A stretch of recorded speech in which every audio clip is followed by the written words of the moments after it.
of HITC Sport and I'm sorry, but just like a Fulham, he is a dead man walking. I wouldn't be surprised to see him sacked this Monday morning. And Man United do play better when they play away from Old Trafford. They'll set up in a 3-5-2 formation again. Ronaldo will come back from the international break angry, having been laughably dumped in the playoffs. And yeah, he's going to take it on Ben Foster. He's going to score a hat-trick. Man United are going to win 4-0. Honestly, this is going to be an utter walk in the park. Oh, Irish guy said we will win. Now I'm really nervous. Relax, lads. You're not stuck in a dentist chair, and I'm not stood over you with a pair of scissors in my hand. Even if I am a jinx or a curse, even that won't stop me from winning this match. It is a formality. Honestly, Watford are getting utterly demolished. You can thank me on Monday morning. am I a curse?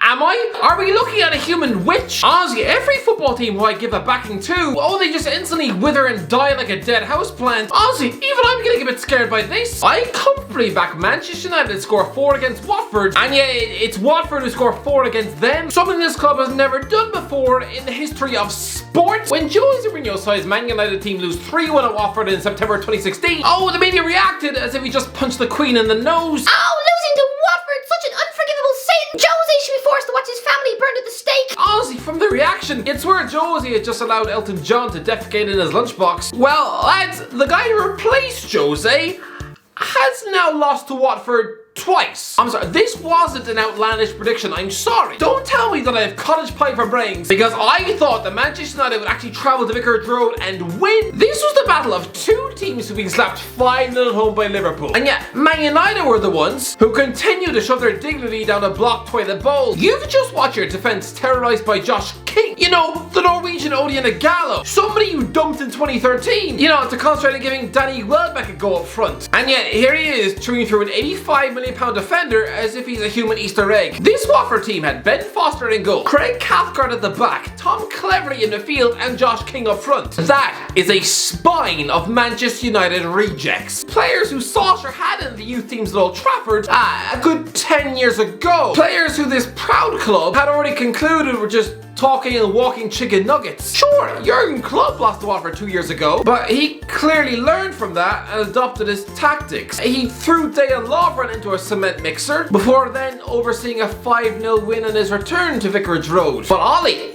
he learned nothing.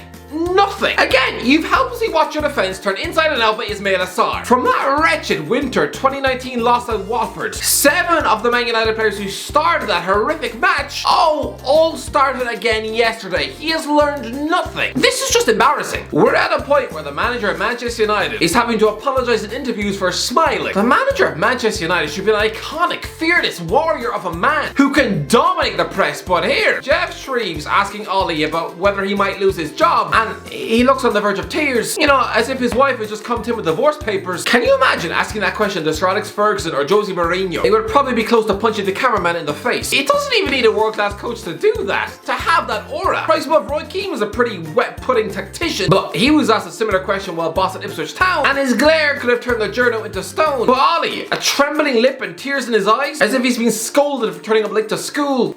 Harry Maguire is the most expensive defender in world football, while Thiago Silva was signed by Chelsea for less than a packet of custard creams. So does somebody want to explain that one to me? If you are the world's most costly centre half, then I would expect you to conduct yourself with an etiquette of class. I mean, according to money, then this former Hull City centre half is the modern day Fabio Cannavaro, right? No, he's been on the losing end in a Manchester United shirt 27 times. This is the 3rd game in 40 days where he has helped his team concede 4 or more goals in a match. In the space of a week, this man has stuck his fingers in his ears for scoring a goal against Albania. Really? Is that where we're at with the current captain of Manchester United? Apparently, you can perform like Donkey from Shrek, waddling about like an uncoordinated turkey in a disgraceful 5-0 loss to Liverpool. But it's fine. It's okay. Scored a header against Lazio's 3rd choice goalie. And it's alright because you've proved the critics wrong. Stick the ball past a San Marino goalie, who's probably had to buy his kit on eBay, and suddenly your club form is all but forgotten, right? For that money, this is a man who should be like Virgil van Dijk and able to pocket the world's best centre forwards. Well, here he was sent off because he's clearly not able to contain Tom Cleverley. Yes, Tom Cleverley.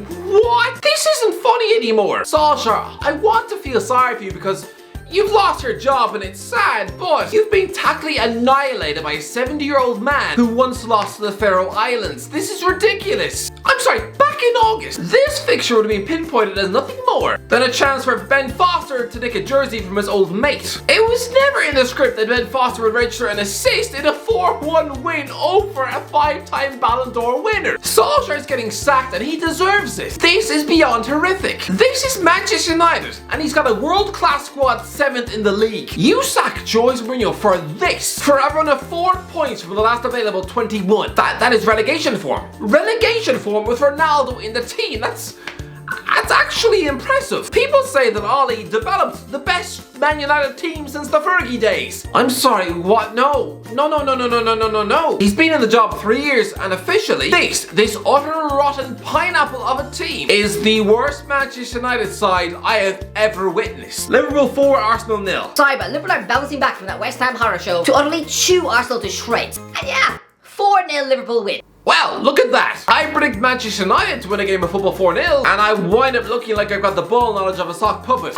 But then Liverpool redeemed me. They said that this new Mikel Arteta era was a new Arsenal. Oh, this team is built different. Really? Because to me, they still look like they've got a backbone made of Lego. For 9 years, Arsenal have continuously made the trip to Anfield and melted in the sun. But apparently this new, young British core will help the Gunners stand up to the fight. And to be fair, Aaron Ramsdale did at times look like Stoke's answer to Gianluigi Buffon. Honestly, I used to think this guy was about as sturdy as burnt popcorn. But lads, this man, he should be England's #1 in Qatar. But as for the rest of the Arsenal team, they just utterly melted in the second half, as if they were all shoved in a human microwave. Goals from Sadio Mane, Diogo Jota, Mo Salah and Takumi Minamino scored. A great win for Liverpool, but as for Jurgen Klopp, I mean, this man, he commands respect from the older managers in the game, but I'm sorry, why does he keep getting involved in fights with rookie coaches? If these men weren't famous celebrities with the attention of the worldwide press, for example, if this was just Sunday League football, then I'm convinced 18 months ago, Klopp would have wound up beating up Frank Lampard behind the back of a Burger King drive-thru. And now, Mikel Arteta has taken on the job of shouting at his elders. I mean, what is this all about? I don't get it. Leicester 0, Chelsea 3. A large portion of Leicester City fans want Brendan Rodgers sacked. I'm sorry, what? Yes, I realise this was a hideous afternoon. Antonio Rudiger and N'Golo Kante, Christian Pulisic scored the goals in a 3-0 win. But honestly, this could have been 6 or 7. Chelsea had 16 shots to 4 and had 4 goals ruled out for offside, while Leicester offered up the attacking threat of a neutered chimpanzee. I mean, don't get me wrong, Chelsea are a stunning team and the job Thomas Tuchel done is Jose Mourinho-esque. But this was a hopeless Leicester showing. But I'm sorry, Leicester City's manager shouldn't be forced to bat off interest from Manchester United in his Friday press conference before having to shrug off sack rumours on the Saturday night. That makes utterly no sense. Yes, your form this season is utter farmyard nonsense, but you've got a defensive superstar like Wesley Fofana rotting in the treatment room, and you've got a midfield talisman like James Maddison bang out of form and growing stale on the bench, morphing into the modern day David Bentley, whilst Jamie Vardy is 2 months off turning 35. That was the age where Alan Shearer retired and he was the greatest goal scorer ever seen in the Premier League. A rebuild is needed at Leicester to shake off some stale cobwebs. Maybe cash in on the inconsistent Maddison,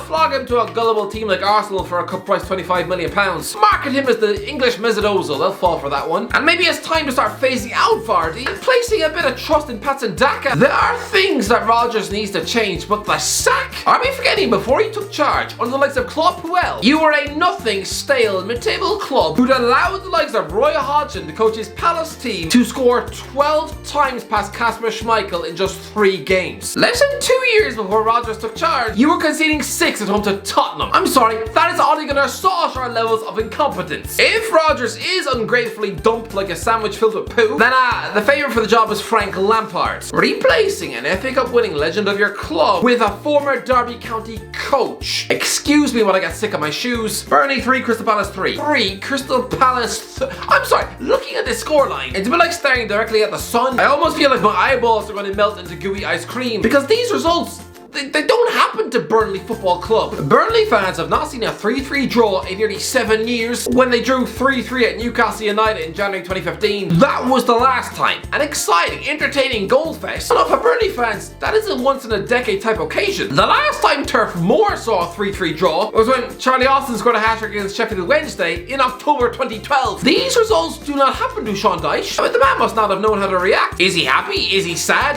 Is he, as a former Chesterfield centre half, half, did he nervously ask a footballing icon like Patrick Vieira for a selfie in the toilets? At half time, did they both stand together at the urinal with a drooling, starstruck Dyche trying to get a sneaky look at his knob? I knew this would be a draw, but I thought a goalless, soulless 0-0. A game so boring that honestly everyone in the crowd would rather have spent the afternoon watching the EastEnders box out with their grand. Who saw this result coming? Nobody, because guess what? Palace fans hadn't witnessed a 3-3 draw since December 2016 against Hull. So don't you laugh at me for getting this result wrong. Both these sets of fans, that is a combined 12 years without experiencing a 3-3 draw. But I want to talk of Maxwell Cornet, who smashed in a devastating volley equaliser. I think his presence in the team makes everyone think, what is he doing at Burnley? Honestly, seeing a flair player like him in this knuckle-dragging Fred Flintstone team, it's a bit like seeing Russell Brand wear a tie. It takes a while for your eyes to adjust. This is a cultured Ivorian winger who's played in the same French underage teams as Kingsley Coman and Ousmane Dembele. This is a man who has played in a Champions League semi-final. Ask the likes of Ben Mee or Josh Brownhill to describe the Champions League, and it would be a bit like asking Stevie Wonder to locate India on a map. Norwich 2, Southampton 1. I think every single person on the planet thought that Norwich City were dead and buried. This club looked like they were stuck headfirst in a coffin, with their face now looking like a decomposed banana. And yet now, I'm sorry, they've won 2 games in a row and are just 3 points from survival. So they're actually within reaching point of safety. What? This is a bit like finding out that Warwick Davis has managed to single-handedly climb out from the bottom of a well. You know what? Fair play, Dean Smith. The man brought both Todd Cantwell and Billy Gilmore back in from the cold, with Daniel Farke having very quickly decided this season that these two midfielders are about as useful as shoes made of cheese. I don't know whether those two sneezed in his cornflakes or something. I don't know. Because honestly, these are the 2 most technically gifted footballers in the Norwich squad. You can't afford to just neglect them, throw them in the bin. Honestly, in any job, when you replace a guy who's just been sacked, you're probably eager to correct his mistakes. But these errors weren't even subtle. It's like walking into a job as a head chef of a restaurant and finding out that the previous guy used to wash the broccoli in the toilet, microwave pizza in the sink, and let his dog chew the mashed potato, leaving Cantwell and Gilmore out. Such obvious, blatant mistakes. So fair play, hard fought win, but as for Southampton, once again, they say I've got the prediction ability of a burnt waffle. But how many times has Adam Armstrong actually made me taste milk? Not much. Aston Villa 2, Brighton 0. Yeah, we live in a world where you get to watch Steven Gerrard wildly celebrating goals scored by Aston Villa. This is